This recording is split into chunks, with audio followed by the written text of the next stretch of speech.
Olá, pessoal!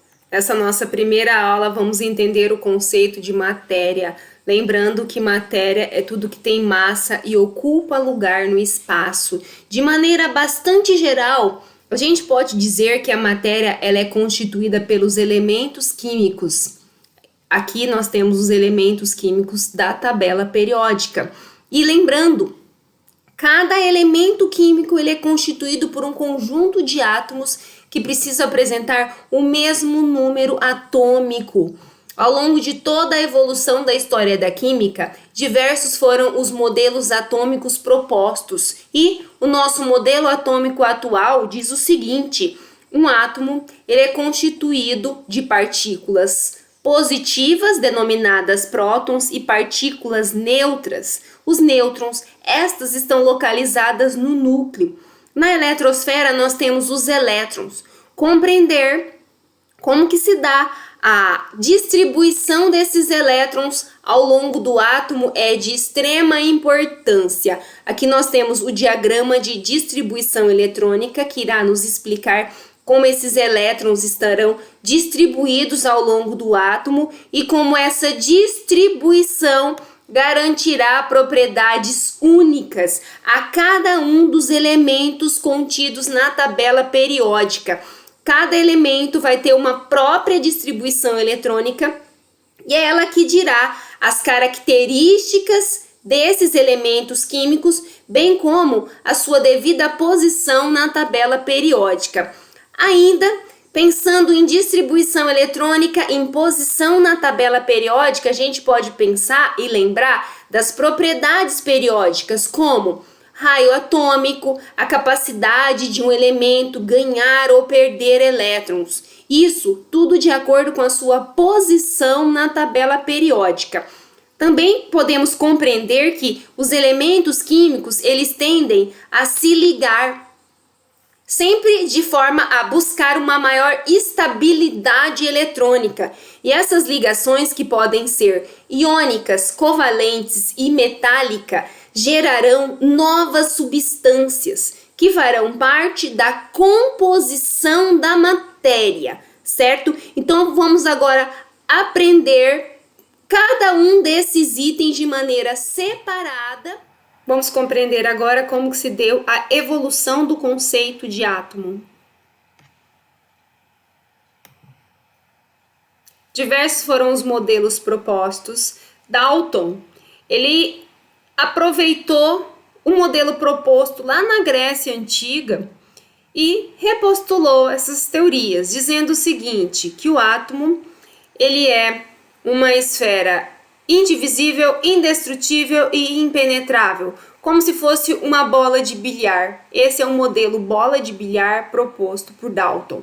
Thomson melhorou um pouquinho mais esse conceito de Dalton. A partir de seus experimentos, ele verificou o seguinte, que o átomo ele é uma esfera positiva cheia de elétrons incrustados. Esse modelo é conhecido como modelo pudim de passas. Rutherford melhorou um pouco mais, ele fez outros experimentos e verificou o seguinte, que as partículas positivas do átomo se localizam no centro e as partículas negativas se localizam na eletrosfera e boa parte do átomo ele se encontra vazio. Esse modelo é conhecido como modelo planetário, pois lembra o sistema solar. Bohr melhorou ainda mais o conceito de Rutherford, verificando o seguinte, que os elétrons eles estão localizados em níveis próprios de energia. Tem níveis quantizados de energia. O núcleo realmente é positivo, só que os elétrons eles apresentam níveis, eles giram em órbitas circulares no entorno do núcleo. Chadwick melhorou ainda mais o conceito de Bohr. Por quê? Ele descobriu as partículas neutras. Partículas positivas e neutras são as partículas que conferem massa ao átomo e se localizam no núcleo. Elas são mais pesadas. Sommerfeld melhorou ainda mais esse conceito de Bohr ao descobrir a existência dos subníveis de energia. Os subníveis S, P, D e F. Então, Bohr verificou a existência de níveis de energia e Sommerfeld verificou a existência de subníveis de energia. Então, para a gente localizar um elétron dentro de um átomo, a gente precisa ir num determinado nível e num determinado subnível de energia. Os elementos químicos, ou ainda falando, os átomos, eles podem ser representados dessa maneira, então.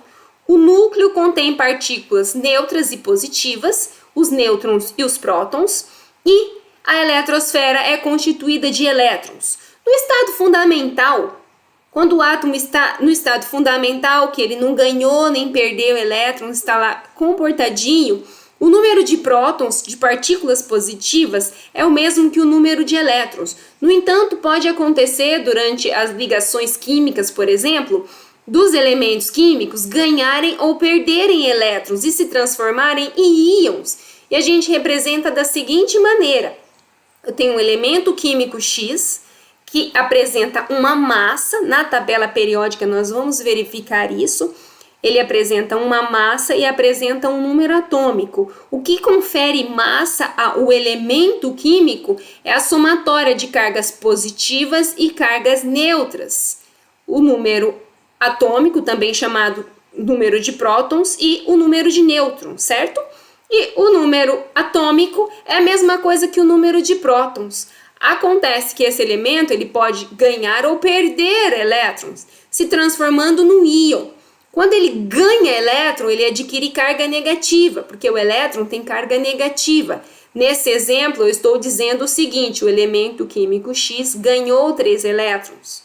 E nesse aqui, o elemento químico X perdeu 2 elétrons. Quando ganha, é denominado ânion, e quando perde elétrons, é denominado cátion. Só que se a gente for na tabela periódica, vai verificar uma inconsistência. O número de massa atômica, ele é diferente da massa atômica. Vindo aqui na tabela periódica, por exemplo, ó, eu tenho aqui o hidrogênio. O número de massa atômica dele, se eu fosse somar, seria 1. O número de partículas neutras e positivas seria 1 aqui, né? Essa massa.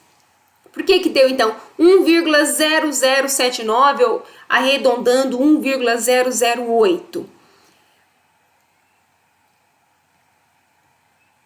Porque a gente considera a abundância isotópica. É preciso lembrar e reforçar que os elementos químicos, eles apresentam isótopos. Todos apresentam isótopos. O que são isótopos? São elementos químicos de mesmo número atômico, porém com massas diferentes.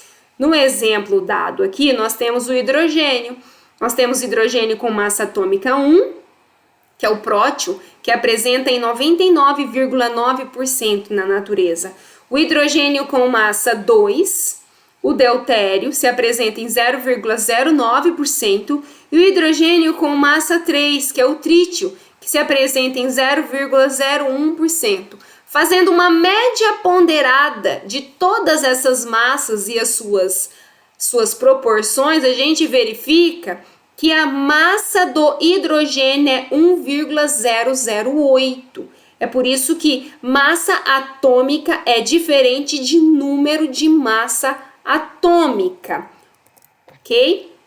Então, nesse primeiro momento, nós verificamos como que se deu a evolução do conceito de átomo e como que ele é estabelecido. Agora nós vamos compreender como que se dá a distribuição dos elétrons ao longo desses átomos. Agora nós vamos compreender como que se dá a lógica da distribuição eletrônica e a localização dos elementos químicos na tabela periódica. Aqui nós temos o diagrama de distribuição eletrônica. Ele diz o seguinte, ó, temos as camadas que correspondem aos níveis energéticos e dentro de cada nível energético nós temos os subníveis energéticos, S, P, D e F, os mesmos propostos por Sommerfeld e os mesmos níveis propostos por Bohr. Primeiro nível energético, ele é pequeno, ele está localizado bem próximo ao núcleo, ele só comporta o subnível S. Então, no primeiro nível 2 elétrons podem ser acomodados. No segundo nível, 8 elétrons podem ser acomodados. Os do subnível S e os do subnível P. 8 elétrons no máximo. E esses elétrons eles vão se distribuindo ao longo dos níveis energéticos. Lembrando que quanto mais próximo ao núcleo, menor a energia, porque o núcleo tende a atrair esses elétrons, e conforme eles vão se afastando, maior o estado de energia desses elétrons. Vamos compreender como que se dá essa distribuição eletrônica a partir desses 3 exemplos de elementos químicos. O sódio. Sódio, número atômico 11. No estado fundamental, o sódio apresenta 11 prótons e 11 elétrons. Nós vamos distribuir esses 11 elétrons do elemento químico sódio. Começando por aqui, 1s2, já foram 2 elétrons. 2s2, 2p6 e para 11 falta 1. Então, 3s1. 3s1. O que significa? O sódio, ele apresenta 3 níveis de energia. Ele tem 3 níveis. É por conta disso que ele está no primeiro, segundo, terceiro período da tabela periódica. Sódio, magnésio, alumínio e todos os outros desse período apresentam 3 níveis de energia. Como ele termina em S1, ele vai fazer parte aqui do bloco S. A tabela periódica ela é dividida em bloco S, todos os que terminam em S, S1 e S2. Os blocos D, que terminam de D1 a D10. E os blocos P, que terminam de P1 até P6, com exceção do hélio, que não apresenta subnível P, porque ele só apresenta um nível de energia. Ele é uma exceção aqui, então, desse bloco P. Pensando agora no cloro. Cloro, número atômico 17. No estado fundamental, ele apresenta 17 prótons e 17 elétrons. Vamos fazer a distribuição desses 17 elétrons. Começando daqui, do início. 1s2 foram 2 elétrons. 2s2, 2p6. 3s2, 3p5. Somando todos esses exponenciais, nós vamos ver que contém 17 elétrons. Vamos analisar agora a configuração eletrônica do cloro. O cloro apresenta 3 níveis de energia, então ele vai ter que estar no primeiro, segundo, terceiro período. E ele termina em P5. Ele está aqui no bloco P. Ele termina em P1, P2, P3, P4, P5, olha só, e apresenta 3 níveis energéticos, 1, 2, 3, certinho. Eis o cloro aqui. Por fim, o vanádio, número atômico 23, fazendo a distribuição eletrônica do vanádio, a gente verifica o quê? Iniciando aqui, 1s2, 2s2, 2p6, 3s2, até completar 23. O vanádio, o número máximo de níveis energéticos que ele apresenta aqui, veja bem, é 4. Então, ele tem que estar no primeiro, segundo, terceiro, quarto período da tabela periódica, ele precisa estar aqui. E ele termina com qual configuração eletrônica? Ele faz parte lá do bloco D, D3, D1, D2, D3. E olha aqui o vanádio, então, ele tem 1, 2, 3, 4 níveis e termina em D3. Essa é a posição do vanádio na tabela periódica. Dá para verificar, então, que tem uma correlação muito fundamental entre distribuição eletrônica, níveis, subníveis e a posição dos elementos químicos na tabela periódica. Para isso, a gente precisa compreender também que a tabela periódica ela é constituída pelos elementos do bloco S, os do bloco D, que estão aqui no meio, os do bloco P, e não podemos esquecer dos elementos do bloco F, certo?